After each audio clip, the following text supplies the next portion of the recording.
Vamos a tener a continuación a Jonathan Cárdenas, él es gerente de operaciones de Ambient.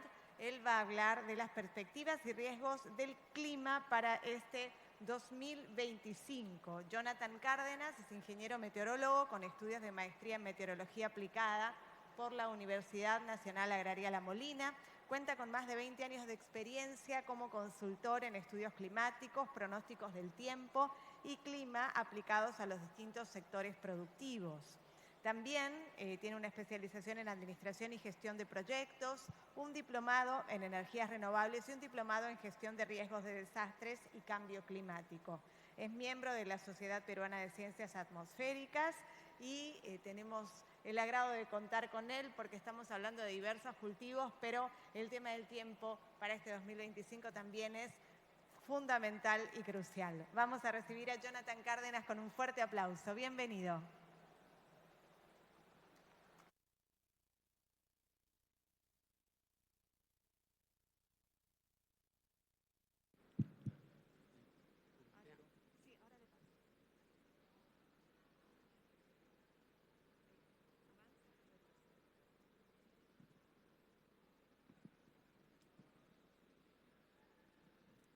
¿Qué tal? Muy buenas tardes con todos. Vamos a hablar un poco del clima, sobre todo sobre riesgos climáticos y los escenarios. Quiero empezar esta exposición con una frase que quizás muchos de ustedes ya la conocen o lo han escuchado. Nada escapa a la influencia del tiempo y el clima. Y esta es una frase realmente relevante para el sector agricultura, porque en el campo trabajamos en un sistema abierto y ese sistema abierto obviamente va a ser afectado por variaciones en las condiciones del tiempo y el clima, y esa afectación puede ser en muchos de los casos muy fuerte en la producción agrícola. Esos efectos, cuando ya son fuertes, pueden tomar mucho tiempo para poder recuperarnos de esas variaciones. Por eso, de alguna manera quisiera invitar a todos los detractores de la nueva ley agraria para que puedan presenciar esta pequeña presentación y para que puedan entender todos los riesgos asociados al clima que obviamente afectan a al sector agrario. Y de repente ahí quizás puedan entender de que no somos o que no estamos en un rubro común y por eso requiere de alguna condición especial.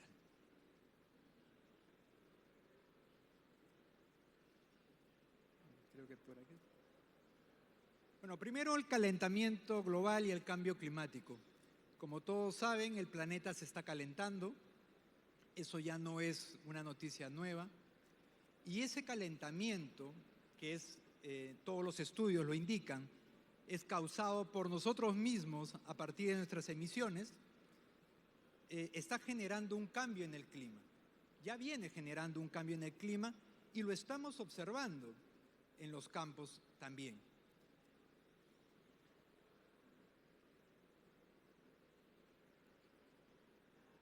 En los últimos años, como pueden ver en la gráfica, cada año ha sido más caliente que el otro, ¿no? Y los últimos 3 años han sido los más calientes. El 2023, con un fenómeno del Niño global, digamos, la Tierra se calentó tanto que batió, digamos, el récord de los años anteriores, desde los años 70 que tenemos información, que está mostrada en el gráfico. Sin embargo, el año 2024, cuando ya pasábamos de una transición del Niño global hacia una Niña global, que debería haber de alguna manera enfriado, en realidad el 2024 fue más cálido que el 2023 y tenemos el año más cálido hasta ahora, el año 2024.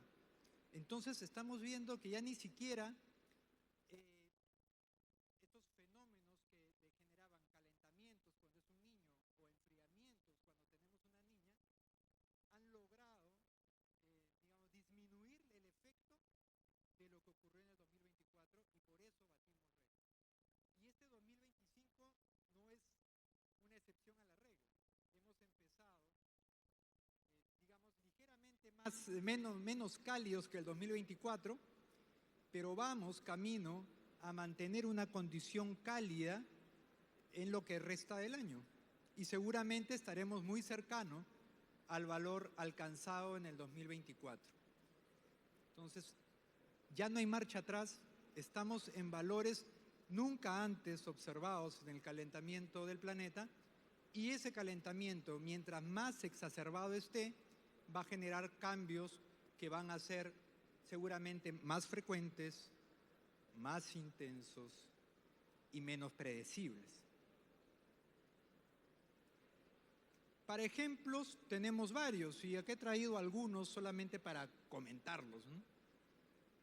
En el número 1 tenemos, por ejemplo, en septiembre del 2017, tuvimos 3 huracanes en el Atlántico en el mismo momento, ¿no? Eso antes no se había observado, o por lo menos no se tenía referencia, y lo mismo ocurrido el año pasado. En la temporada de huracanes, ya no en septiembre, sino en octubre, tuvimos nuevamente la formación de 3 huracanes en el Atlántico, y no solamente eso, sino también hemos tenido huracanes que han batido el récord en el tiempo de formación, ¿no? Antes demoraban algunos días, digamos, en el proceso desde una depresión tropical, como esto, hasta llamarlo ya un huracán, y ahora eso ocurre en 24 horas, ¿no? Desde que es una depresión tropical, pasa a tormenta tropical con nombre, y finalmente un huracán. Eso ahora ocurre muy velozmente. En el número 2, en la gráfica número 2, vemos lo que ocurrió en Málaga, en España, ¿no? Con una dana. Una dana es una depresión aislada en niveles altos, ocurre también en la zona europea y también ocurre en el Perú. Las características, meteorológicas son similares, pero las consecuencias son distintas. Acá en el Perú suele estar asociado con un descenso de temperaturas en la sierra y a veces nevadas. En el caso de España tuvimos lluvias torrenciales, tuvimos crecida de los ríos y tuvimos también inundaciones pluviales, o sea, producto de la lluvia intensa, y fluviales, producto de la crecida de los ríos. Eso, cuando ya comienzan a analizar los periodos de retorno de estos eventos, hablan de que esto era el evento milenario, ¿no? Y en temperaturas, ni qué hablar. En temperaturas, todos los años batimos récords en algún sitio. Y aquí estoy mostrando en realidad los últimos años, y en color más rojo, el rojo más intenso, tenemos pues las temperaturas alcanzadas en China, que superan los 50 grados, en Australia, e inclusive en Canadá, bueno, no llegó a 50, pero 49.6 está bastante cerca de llegar a 50 grados, ¿no? Entonces, y bueno, podemos ver también en Brasil que estamos sobre los 44 grados. Entonces, en todos los años, en algún sitio estamos batiendo récord de temperaturas. Entonces, también tenemos esto en Perú, lo vamos a ver en un ratito. Otros eventos extremos, por ejemplo, la gráfica I1 es Emiratos Árabes, ¿no? Con una lluvia, en realidad fue en menos de 24 horas, pero digamos en 24 horas, que equivale a la lluvia total de un año y medio en ese lugar. Eso está ocurriendo. Hay un ejemplo también en Fort Lauderdale, en el aeropuerto en Miami, en Florida, donde también hubo una precipitación de casi 670 milímetros en 12 horas. Eso sí fue en 12 horas exactas, y eso duplicaba el anterior evento, digamos, extremo, que tenía aproximadamente 300 milímetros de lluvia. Hace unas semanas tuvimos un tornado en Chile, en Puerto Varas, aunque no lo crean, en realidad la zona de Chile es una zona donde se forman tornados, suelen estar en categorías de las más bajas, pero eso se está viendo con más frecuencia ahora. Y bueno, la lámina número 3, que es la gran sequía en el río Amazonas, que ya tiene en realidad 2 años, ¿no? El año 23 fue un año seco para el río Amazonas, con mínimos históricos, y el año 24 también, ¿no? Y sus afluentes, no solamente el río principal. Y eso es una imagen, si mal no me acuerdo, es del Río Negro, que tiene, pues, que es navegable normalmente, pero pueden ver ustedes ahí que no tiene mayor cantidad de agua. Entonces, eventos extremos están ocurriendo continuamente, más frecuentes, más intensos. Perdón, en el Perú no somos extraños estos eventos, y el primero, el que encabeza, digamos, la lista, obviamente es el fenómeno del Niño. Y el fenómeno del Niño también lo estamos viendo ahora con muchas variaciones, ¿no? Seguramente ustedes han escuchado hablar del Niño global, del Niño costero, del Niño Modoki, y todos son, digamos, manifestaciones del mismo fenómeno, pero obviamente con estudios más avanzados logramos diferenciar algunas características de cada uno de ellos. El hecho concreto es que el Perú se ve afectado por este fenómeno,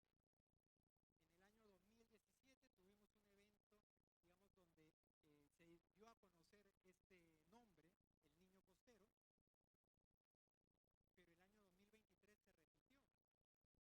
En el año 2017 tuvimos un evento, digamos, donde se dio a conocer este nombre, el Niño costero, pero el año 2023 se repitió. Antes del 2017, un evento costero como ese se había dado en 1925. Miren cuántos años tuvieron que pasar para que tengamos un evento de esas características. Pero en el 2023 lo repetimos. Tuvimos nuevamente un Niño costero. Y este año, en el verano, casi tenemos otro evento costero. Hemos tenido un calentamiento, pero digamos, por la definición ya no se alcanzó. Pero hemos estado muy cerca nuevamente de tenerlo. Y hemos tenido lluvias y hemos tenido efectos de ese calentamiento, que ya no lo podemos llamar Niño, pero hubo un calentamiento con manifestaciones interesantes, ¿no? Bueno, Huaycos, este año, con este calentamiento, hubo, por ejemplo, un descenso de flujo en la quebrada de Punta Hermosa, ¿no? Conocido en el año 2017 por arrastrar a una señora, ¿no? Evangelina, que fue, digamos, el símbolo de ese evento, ¿no? Pero en el 2017 sí había Niño costero. En este caso solamente teníamos un calentamiento y ya estábamos viendo esos efectos. Y en Trujillo, por ejemplo, la quebrada de San Ildefonso, que suele solamente activarse en eventos del Niño costero importantes, se activó este año sin tener un Niño costero. Incendios forestales, también el año pasado hemos tenido pico de incendios, y bueno, los monitoreos lo pueden ver ahí en la lámina 3, cómo justamente entre agosto y septiembre se alcanzan los mayores números de incendios. Y bueno, para finalizar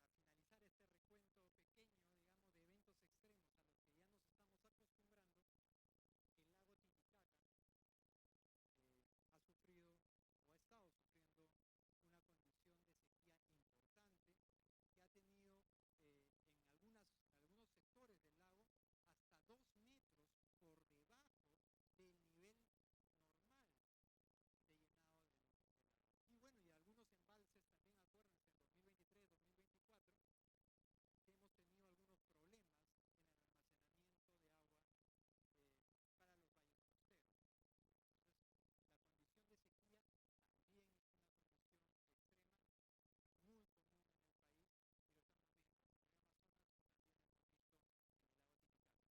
Gracias a Dios, este año muy bueno en lluvias ha generado, digamos, una disminución de estos efectos producto de esta sequía que ya tenía bastante tiempo.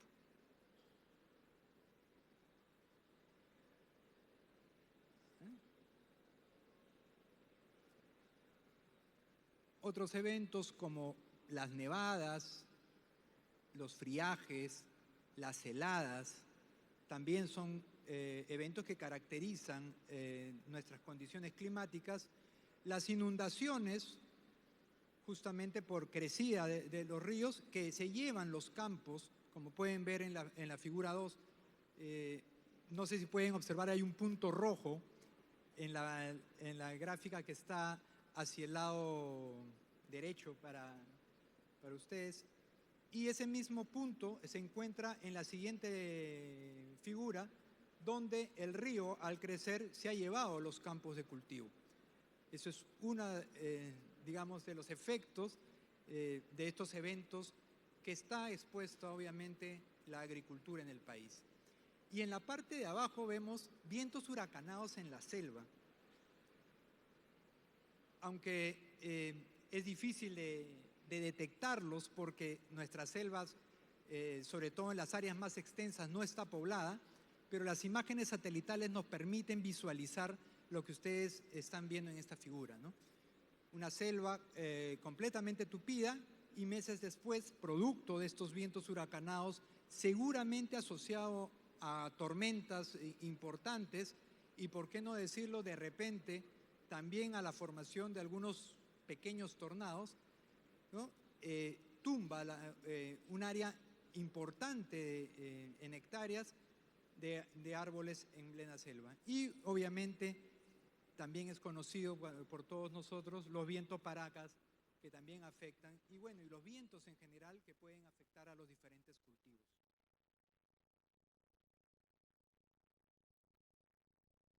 Para el Perú, los últimos 10 años, pero los 10 años más cálidos, 7 años de esos 10 años más cálidos de nuestra historia están asociados a este siglo. Y los dos más cálidos están en el año 2023 y en el año 2024. Importante,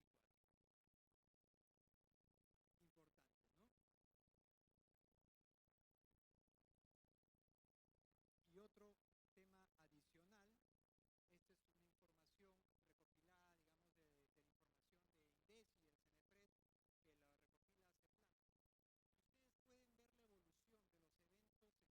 Y como desde el año 2012 hasta el año 2023, no lo tengo actualizado, pero pueden ver ustedes que la evolución es claramente hacia el incremento de estos eventos, el número de estos eventos. La tendencia es bastante clara.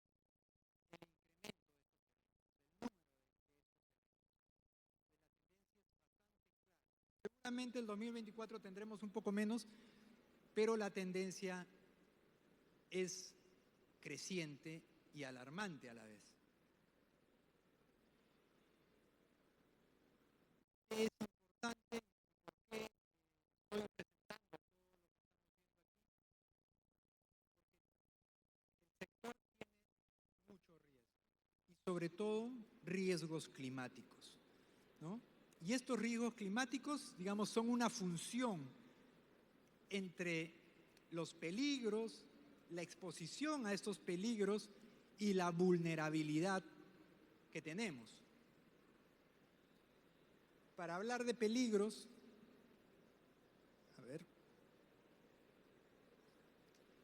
bueno, de alguna manera ya hemos hecho una recopilación de los eventos extremos, pero aquí están nuevamente los peligros a los que estamos expuestos, ¿no? Reducción de caudales, que obviamente reduce la disposición hídrica, el incremento de precipitaciones, ¿no? El incremento del nivel del mar en algunas zonas donde están muy cerca a las costas, ¿no? El retroceso glaciar, que aunque no lo crean, sí nos afecta porque la disponibilidad de agua más adelante, producto de la pérdida glaciar, va a hacer como esto que los caudales en estiaje sean mucho menores que los caudales antiguamente. Entonces, es lo más probable, cuando perdamos la superficie glaciar, tengamos estiajes más severos, obviamente en las zonas donde, digamos, tenemos todavía alguna cobertura de nieve, ¿no? Movimientos en masa, olas de calor que cada vez son más frecuentes, olas de frío. Hace 2 semanas estábamos en una ola de frío acá en Lima, ¿no? Y el día de hoy nos acompaña el brillo solar con una temperatura máxima que seguramente pasará a los 23 grados, que no es normal en esta parte ya casi final del otoño. Las sequías que ya hemos visto y, bueno, como decía, olas de calor, olas de frío, que cada vez son más frecuentes.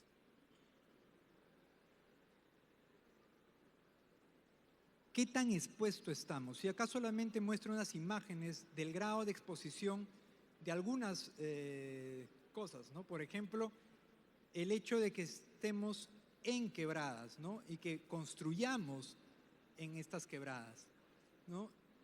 Obviamente, cuando tenemos una precipitación importante, ni siquiera extrema, una precipitación importante, vamos a tener huaicos, y estos huaicos obviamente van a afectar a todos los que están circunscritos próximos a ese cauce que no debería haber sido ocupado nunca, ¿no? Bueno, los que están cerca al mar, cuando tenemos oleajes irregulares o, digamos, como escenario del cambio climático, se incremente el nivel del mar, podríamos también ahí tener una afectación. Y miren las construcciones, pues, cerca al río, ¿no? Una construcción precaria, pero que existe, y obviamente bajo el escenario de un incremento en los caudales, seguramente va a perder toda la base, y eso va a terminar en el río.